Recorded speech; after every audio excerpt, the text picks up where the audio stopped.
ideal girl, she has to root for my success even when I'm not around.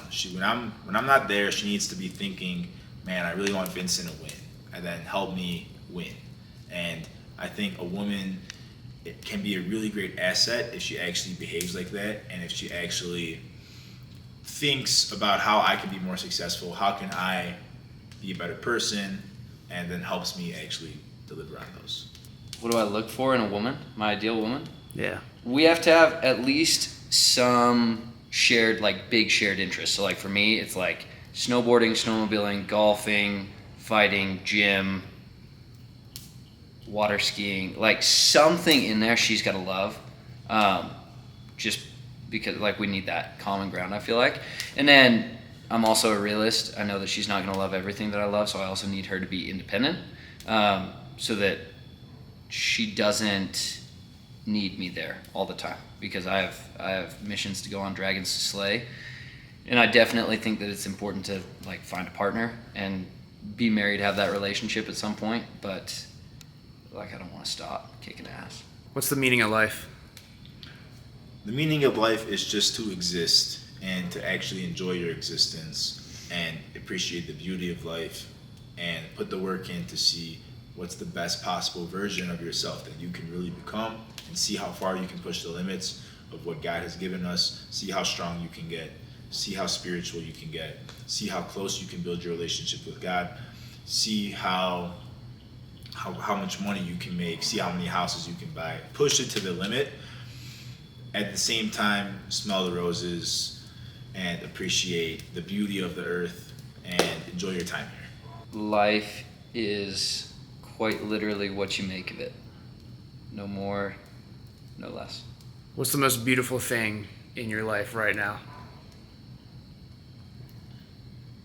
The most beautiful thing for me in my life right now is my family, specifically my mother, the sweetest person in the world.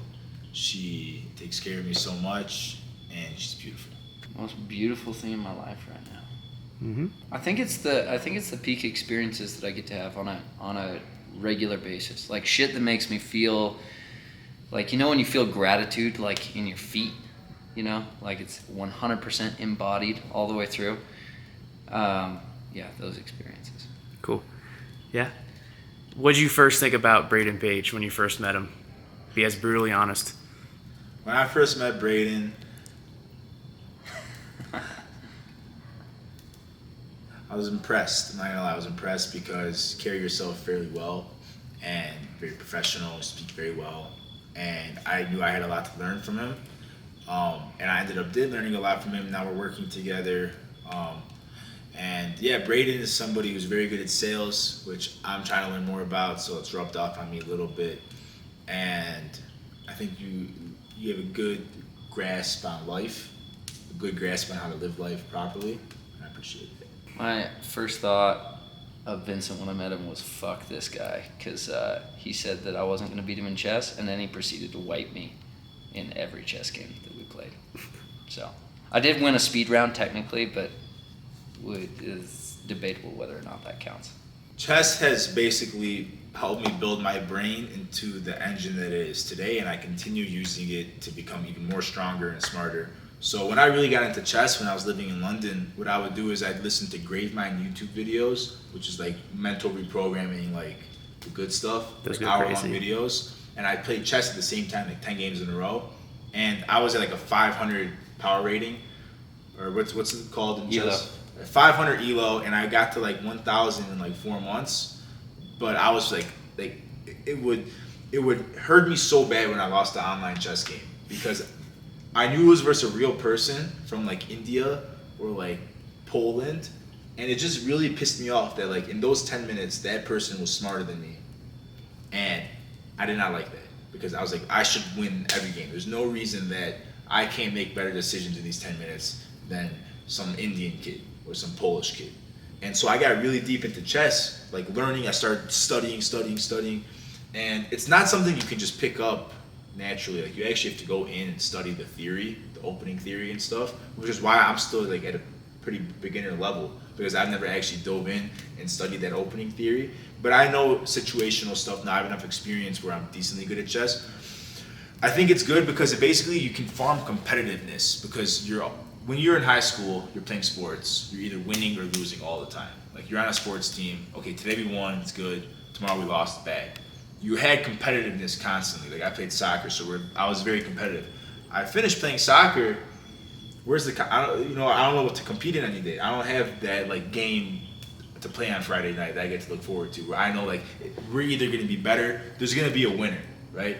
It gets clouded nowadays with business and the way we live. Like there's never really a clear winner anymore with the stuff that we do. That's why I love chess. You know that in the next 10 minutes you're either going to be a winner or a loser. And that's so important because when you lose, like that shit pisses me off, and I play another game until I win, because I know, and then I pay more attention because I know like I have to win.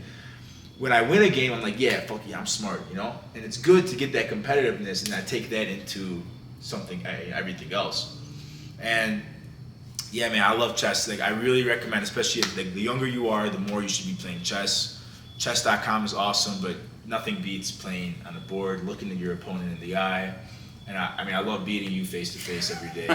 But yeah, talk to me why you started to enjoy chess, because you got into it recently. I feel like it's kind of like one of those things that got popular. Like Andrew Tate talks a lot about it.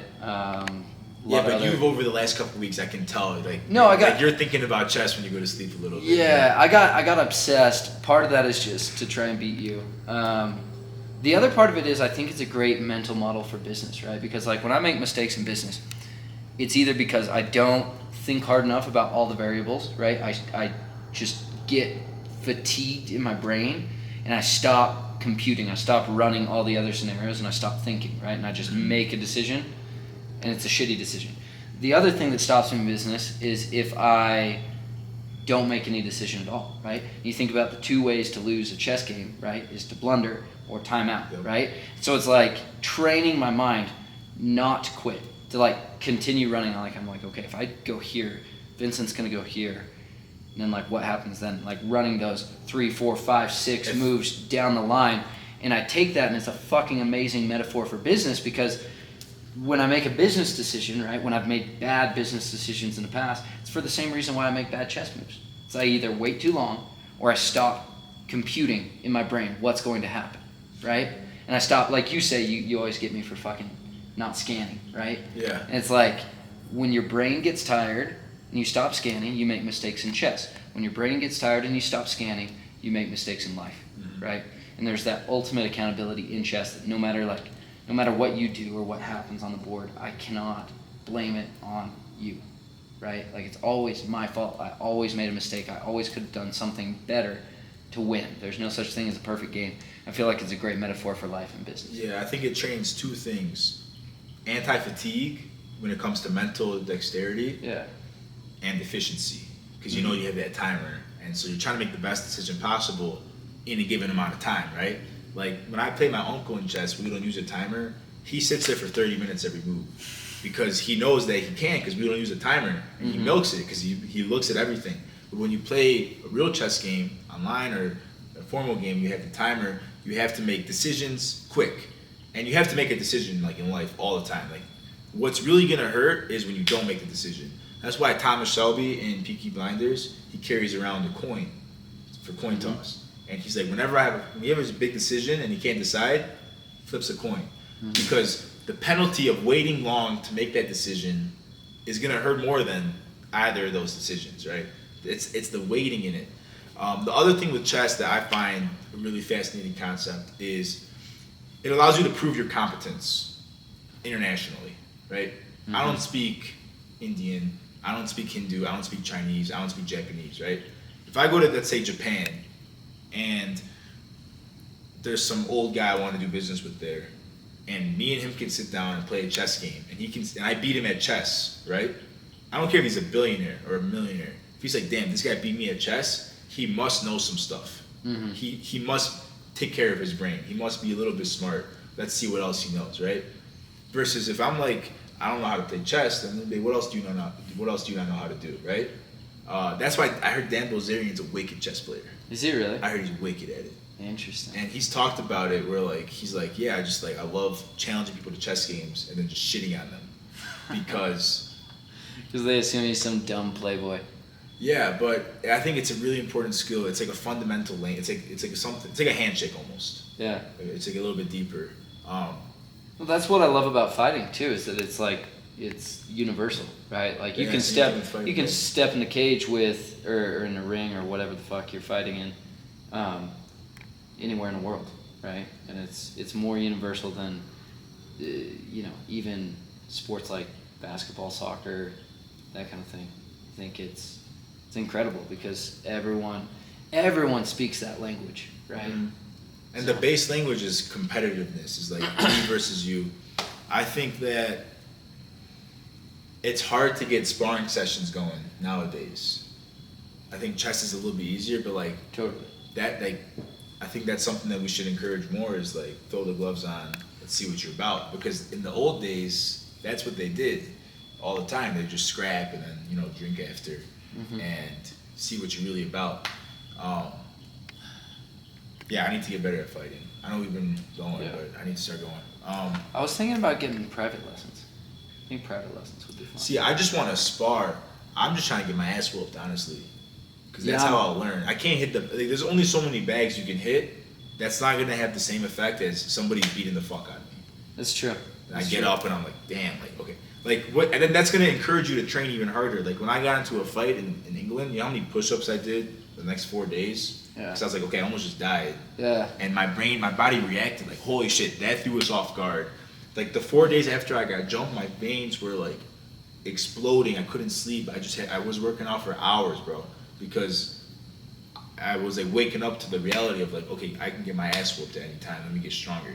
Yeah. So that's why, like, there's only so much technical training you can do. Eventually, you gotta just spar. I still like technique, I think, but I see what you're saying, right? You're like when you're fucking like when you're just pounding away on the heavy bag though, like it doesn't punch back, right? And it's great. It's a great workout. It's great cardio. You feel like a beast when you're throwing like body shots on the heavy bag and it sounds like a gunshot, and that's all cool or whatever. But I will agree with you that I learned more from one 5-minute sparring session than probably 2-3 weeks of boxing training. Yeah, right? Same thing with chess. You can read so much theory, but you have to play. Going back to the proving your competence thing, now I use it in like how can you apply this to the digital age? I do a lot of business like through Telegram, right? I just kind of everything's my whole business operations is I just text and call people because I outsource everything and I just oversee. I'm more like CEO, right?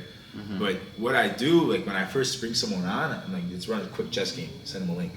I see it. Okay, do you actually know like if they move A2, if they're white and they go A4, their first move, like they move the. I'm like, okay, why am I gonna do business with this guy? He's obviously never ever played a game about chess. Interesting. Right? Or like, do you really like? Is that really something that goes through your head? Of course. What if someone sucks at chess but they're good at business? Like when I'm playing chess with somebody and they go A4. I'm like, you must actually like not have a grasp on reality. Why would you do it? No, everyone knows you don't do that. Yeah. And what if they're really good at something else though? They better show me because I think because they're not showing it with their chess skills. It's like imagine like going to the all right, me and you are working together. Let's go hit the gym. Yeah. And like you don't know how to work out. Yeah. Then I'm gonna be like, this guy's like, what kind of business am I gonna do with this guy? He doesn't know how to pick up some weights and lift. Right? Yeah, that's how I see it. I think like it's important to be able to demonstrate your competence in all stuff. Like you should be very well balanced. You should know at least how to start a chess game and how to behave in one. If I'm just better than you and I crush you, okay. But like know how the piece. Like don't ask me like what does this piece do, or like don't do like A4 then B4. Yeah. And I'm just gonna be like, okay, like I don't trust you now. Yeah. Right? It's like not dressing nice. If you're not wearing nice clothes, then you can't take care of yourself. How are you gonna take care of my money? Right. That's how I think. I get that to a certain extent, and I definitely think like in terms of like a personal pursuit, like that resonates. Like the whole idea of being a Renaissance man, right? Being able to have skill sets in each area, to like be well read and also in shape and know how to fight and be a businessman who knows how to make money and be able to dance and be able to, know how to carry yourself and interact with women, right? Like all of these things, I think that it's important to be like competent across the board. That being said, when I work with someone, I don't fucking care. Like if they can do what I need them to do, right? They can be fat, they can not know how to play chess, they can be awkward as hell, they can be sloppily dressed. Like as long as they fucking deliver in the arena that I need them to deliver, I do not give a fuck. I agree with that, but in a certain sense, business nowadays is all relationships. These are long-term partners. You're not trying to work with someone for a week and then bye, right? I'm talking about partners. Yeah. I'm talking about people that me and you are going to make a significant amount of money over the next 6 years together. Yep. And the only way that's going to be possible is if you're growing as a person. And so if I have to see that somebody's getting better every day, and that they're putting the work in every day to get better, and that they're growing all around, so they're reading books, and they're doing stuff. That's when I'm like, okay, this guy's someone I can partner with. Like if I start working with someone and he recommends me a book, and I read the book, and I'm like, okay, that's a plus, right? I like stuff like that, where they should be actively looking for opportunity to get better, opportunity for value. I want to talk about initiative with partners and with employees. So I hired somebody for like $800 a month, and this guy does $10,000 worth of work because he sees the opportunity, and he's somebody who takes initiative. And he's like, we need to do this. I already did it.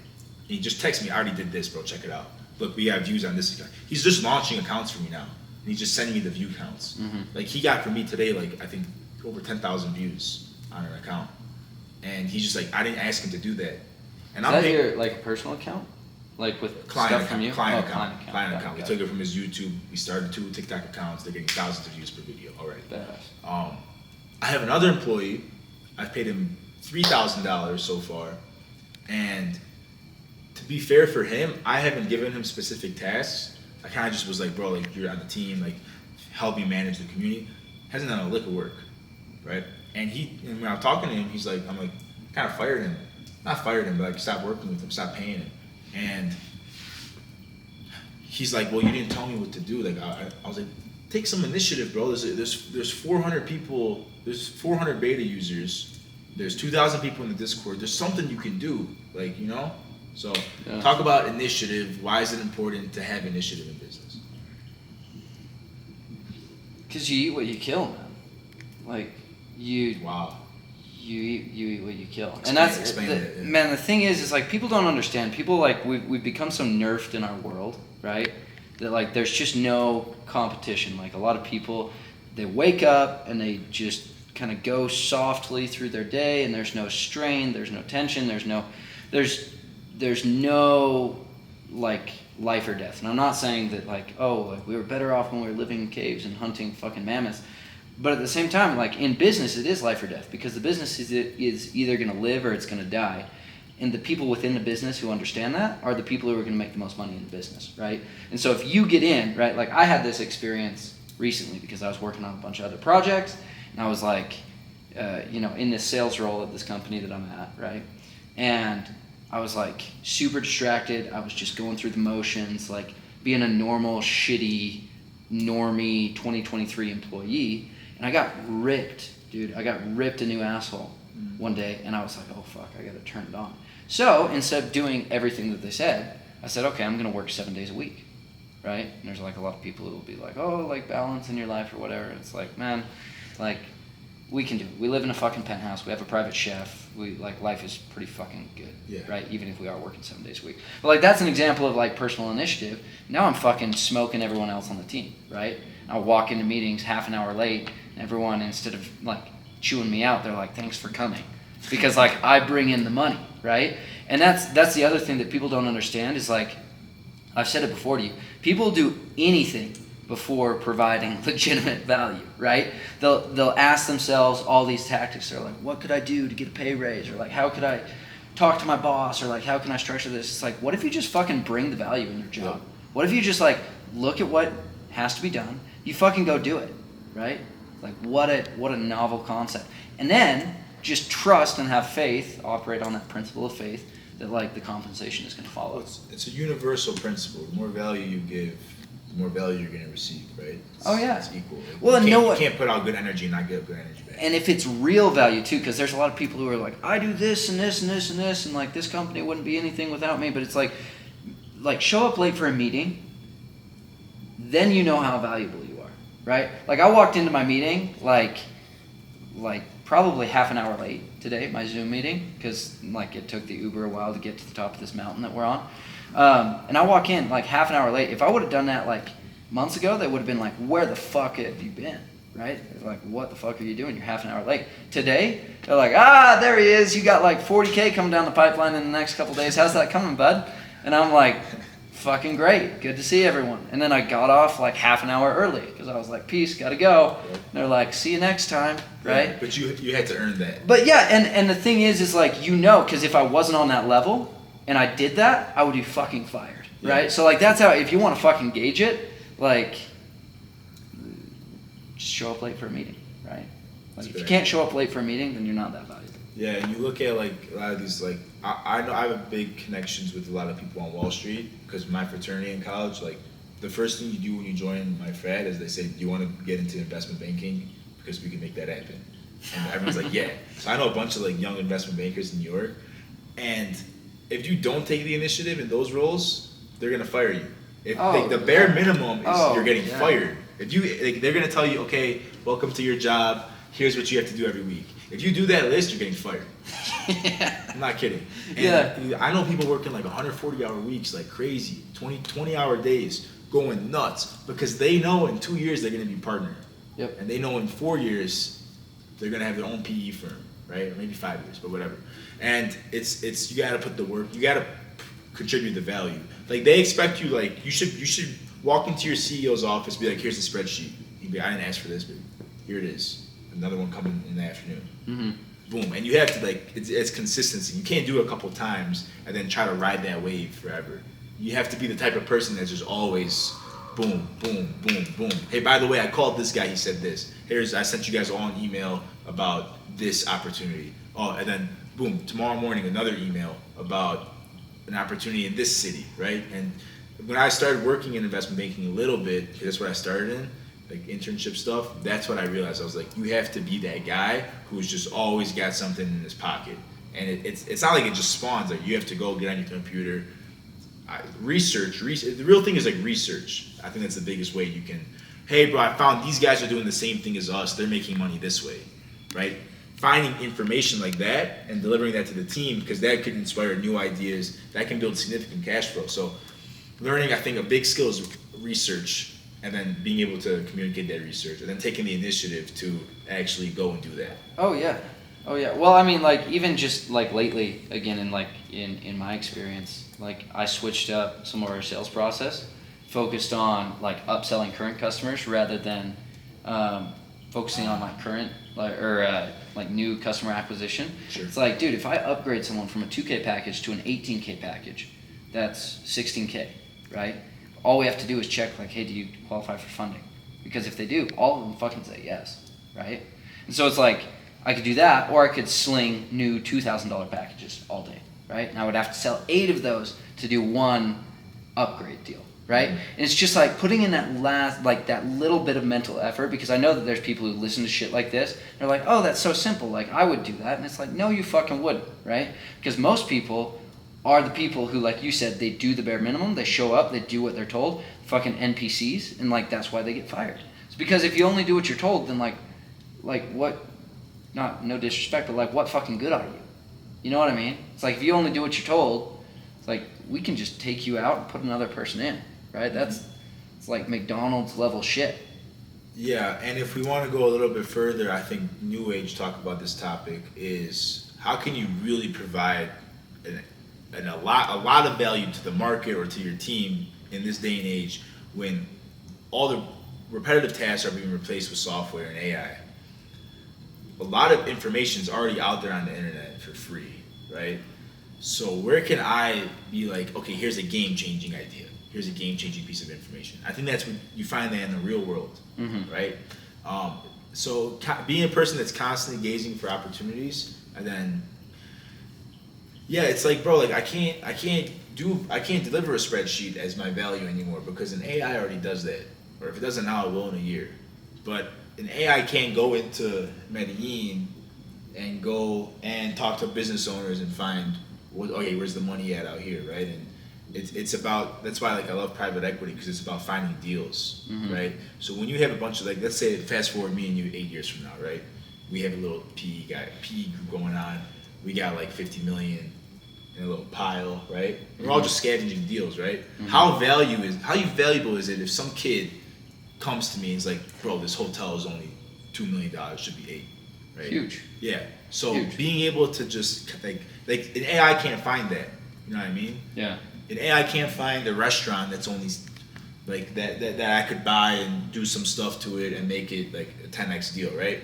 So it's about being the type of person that you're always scanning for deals. There's always a deal you can buy, and then having like the network to jump on that. Boom, we bought it. Let's fix it up. Let's get new managers in there. We're gonna exit in 2 years. That's why I love private equities, because it's just deals, and you can work on one deal for 2 years. It might take you 5 years to complete a buying and a selling of a deal. It might be $100 million though, right? And I love that versus having to work with different clients and having to work with different, stuff like that. If you can just work on one deal and like just build for the exit, then that's why I like PE, and a lot of PE stuff now is software. So I feel like I'm on a good path. Always looking for new software deals, companies to buy. Like there's people that already build software apps and then sell them right away. Yeah. So it's called an MVP. Just build MVPs and sell it. I love the whole initiative line because it's fucking huge. And it's like when you look at things that are going to fuck people up, like that's a big one, because people come up through the education system and it's like you don't have to take any initiative in school, right? There's a syllabus. It tells you exactly what to do, when to do it. You just need to get your shit done on time, study, get your, even if you're getting like A's, right? Like you're just not, you don't need to go above and beyond to do that, right? And then you get into an actual job and, some person who's really good at school, maybe they went to an Ivy League, they go work for you, and they're just sitting on their hands waiting for you to tell them what to do, right? Rather than thinking, how can I make Vincent more money today? Yeah, exactly. And that's another thing. People get fucking greedy too. And I've been there, right? Like I've had deals fall through, like business opportunities that would have been super valuable because I was too greedy when I structured the deal, right? Because most of the time, like what we say, right? Like you're compensated in relation to the value you provide. So if you want money, you got to bring value to someone else. And that sounds like so fucking simple, but like a lot of people don't fucking have that in them to say, how can I make Vincent more money? And know deep down that if I make Vincent more money, I'm going to get some of that, right? Not only some of that, you're going to get a big opportunity coming to you to make like 10 times the amount of money you make for me. Because I'll introduce you.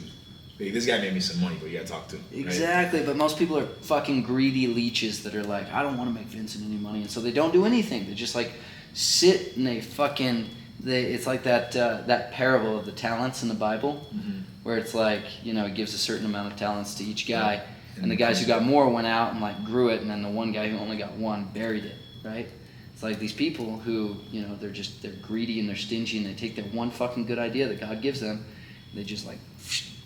Yeah, and an important concept is really rich people, let's say someone has $10 million, guess what? He still wants that 10K that you can bring him, right? He still wants that extra $1,000. I've seen it. I've seen guys worth millions and millions of dollars that go out of their way to make extra $1,000 because they love money, right? And how hard really is it if somebody has an infrastructure that's already made them $8 million? How hard is it really for me to make that man another 20K? Around 30K, right? He's already got I just gotta bring him a couple customers. I gotta find him a little deal, or I gotta, like what I'm trying to do is bring new top of funnel traffic to influencers, right? So the guy I'm working with right now, he's already got a crazy funnel, right? Crazy funnel. But I'm trying to bring to him mass content distribution to get more people into that funnel, right? And when I'm first structuring this deal, there's no numbers. It's like, I'm gonna try this, let's see if it works. Then it's on me. Once there's results, once there's money, straight payments sent, money, we made money, okay, now let's partner. Let's see, okay, how much are you gonna pay me monthly to keep doing this, right? But you can't charge them for that first month, really, if you're not gonna actually make them money. So yeah, I mean, someone said like the easiest way to make like $1 billion is buy something for $9 billion and sell it for $10 billion, right? Yeah. So when you're dealing, like when you're at the level of you are. When you're a high level man and you know all these other rich people, it's not that hard to just, hey, this guy has this thing, it's worth a couple million. He's looking to buy it. Boom, I'm in the middle. So, yeah, more of the story is just always be searching for deals and opportunities. How do you tap into that intuition and let it guide you? Depends on if I'm flowing or not, because I definitely have times where I'm not very good at this. But I would say when I'm at my best, following my intuition has a lot to do with just taking time to be still and hear it. And that's why my coffee shop ritual in the morning is so important to me, to just be able to walk by myself to a coffee shop, get a cup of coffee, bring my journal, write down my thoughts, not in any kind of structured or formulaic way, but just to be able to have that time. And that's where a lot of my best ideas come from. And that's where I think my intuition really kicks in, because the rest of my day is pretty structured. There'll be other people, or I'm operating with a to-do list, or I'm time blocking, I'm focusing on something, and I'm channeling my energy very specifically. That's one time where I can just kind of be present in that moment. And sometimes there's no adjustments to make, right? Other times I'll get my intuition speaking to me, or that gut feeling, and I'll realize a move I need to make. When I'm playing basketball, I'm not thinking about where I'm going. I'm just playing basketball. So I try to apply that same thing to life, where try not to think about it, trust my gut, and just move forward. And how can you build that? Is just through meditation, through going to the gym, and just keeping yourself level. Like, what have you really enjoyed most in life? You know, it's like you better say something. Go for it. Oh yeah. So I was gonna say one thing: proximity is power in a very virtually connected world, and especially as three very virtually connected guys.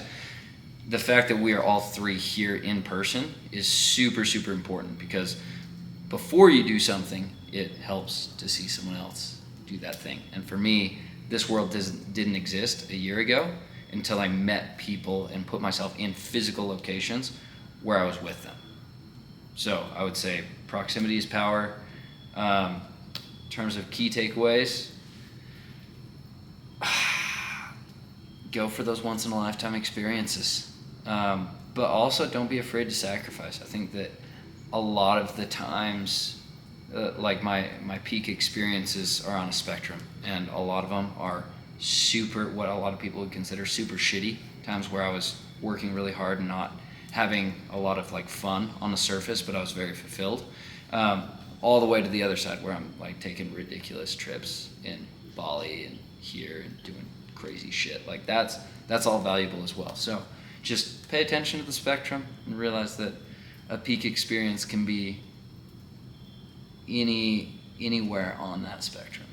Take the leap of faith. Take the leap. Take the fucking leap. Money doesn't exist. Money is fake. So don't be afraid to spend it, and buy that extra t-shirt, or go spend that money, because it's going to bring you good energy. And don't be afraid. Don't be possessive over your money. Understand that money is just flowing through you in the moment, and the more you spend it, the more it's going to give you to spend. And yeah, please don't be possessive over money. Try not to say my money, my money, my money. Say this is just money I have in the moment, because when you're possessive over money, you're not going to spend it, which means it's not going to be able to flow, and it's going to actually end up causing you harm more than good. And money's meant to be spent. Money's not meant to be sitting still.